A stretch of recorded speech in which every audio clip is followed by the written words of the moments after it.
অন্নপূর্ণা ভান্ডারের form fill up কোথায় করব, কোথায় জমা দেব, অনলাইন ভালো না অফলাইন ভালো, এ সব কিছু জানার আগে আপনাকে জানতে হবে আপনি এটার জন্য এলিজিবল কিনা, আপনি পাবেন কিনা অন্নপূর্ণা ভান্ডারের টাকাটা, এটা আপনাকে আগে জানতে হবে। না হলে আপনি কষ্ট করে লাইনে দাঁড়িয়ে ফর্ম ফিল আপ করলেন, সবকিছু করলেন, কিন্তু অ্যাটলিস্ট আপনার অ্যাকাউন্টে টাকা এলো না, এতে কোনো কিছুই লাভ হবে না। তাই আজকের ভিডিওতে আমি আপনাদের জানাবো আপনারা অন্নপূর্ণা ভান্ডারের টাকা পাবেন কিনা, আপনি এলিজিবল কিনা। তো আমার কাছে রয়েছে অন্নপূর্ণা ভান্ডারের সম্পূর্ণ 13 পাতার এই ফর্মটি। এই ফর্মটিতে আপনার পরিবারের টোটাল কতজন আছে, হেড অফ ফ্যামিলি কে আছে, সবার Aadhaar card, voter card, ration card, কে কি কাজ করে, ব্যাংক অ্যাকাউন্ট নাম্বার, সবকিছুই আপনার এখানে মেনশন করতে হচ্ছে, সমস্ত ডিটেলস মেনশন আপনাকে এখানে করতে হচ্ছে।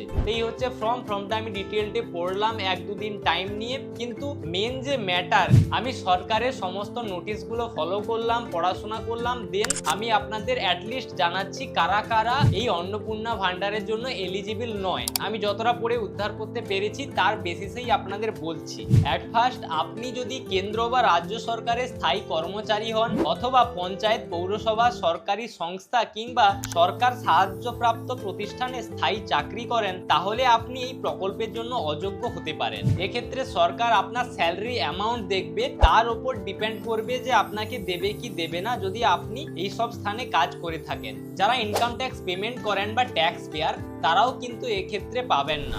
এক্ষেত্রে আপনার একটা ভুল হতে পারে, আপনারা আপনার বাড়ির মহিলার নামে আইটিআর ফাইল করে থাকেন লোন নেওয়ার জন্য।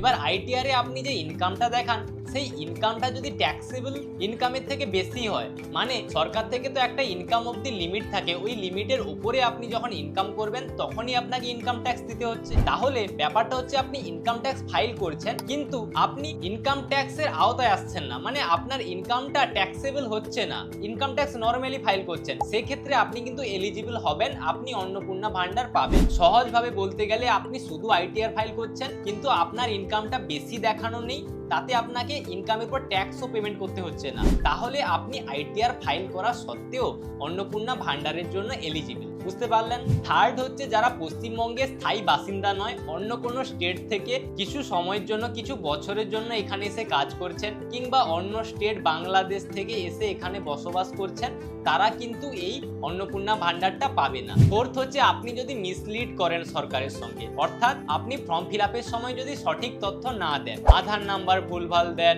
আপনার ইনকাম খুব বেশি আপনি কম করে দেখালেন, আপনার ফ্যামিলিতে কেউ সরকারি চাকরি করে কিন্তু আপনি সরকারি চাকরি চেক বক্সে টিক করলেন না, এই সমস্ত যদি আপনি মিসলিড করেন সরকারকে, সেক্ষেত্রেও আপনার ফর্মটা কিন্তু বাতিল হয়ে যাবে, আপনি অন্নপূর্ণা ভান্ডার পাবেন না। ফিফথ হচ্ছে যাদের